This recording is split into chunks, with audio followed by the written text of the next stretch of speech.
दिया भक्तों के धोखा धोखा।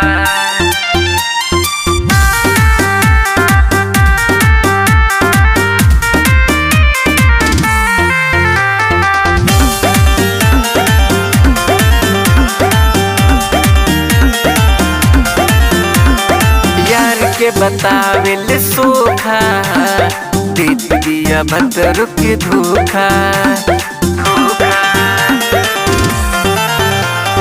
यार के बतावेले सोखा दे दिया भक्तों के धोखा।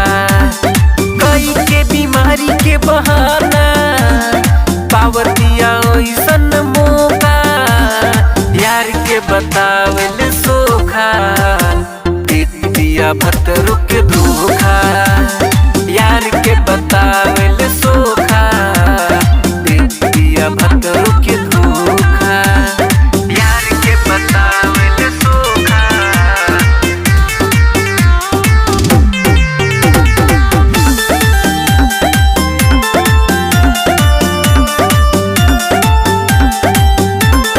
मौका के फायदा उठावलस हो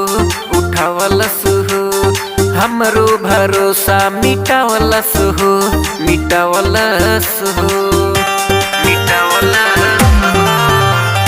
मौका के फायदा उठावलस हो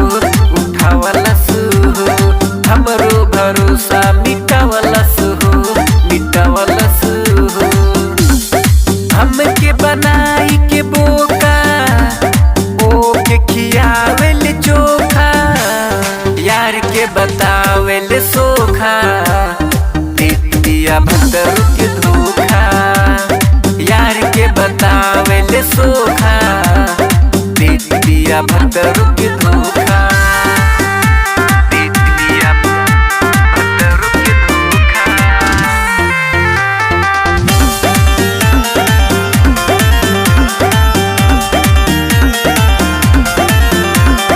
जिंदगी में जहर मिलावलस हो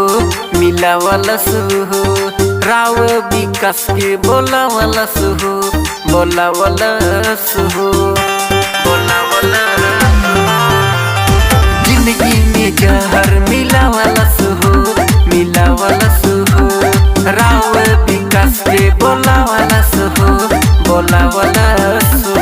हलचल दिनेश ने देखा कई बार उसको रोका। यार के बतावेले सोखा दे दिया भक्तों के धोखा। यार के बतावेले सोखा दे दिया भक्तों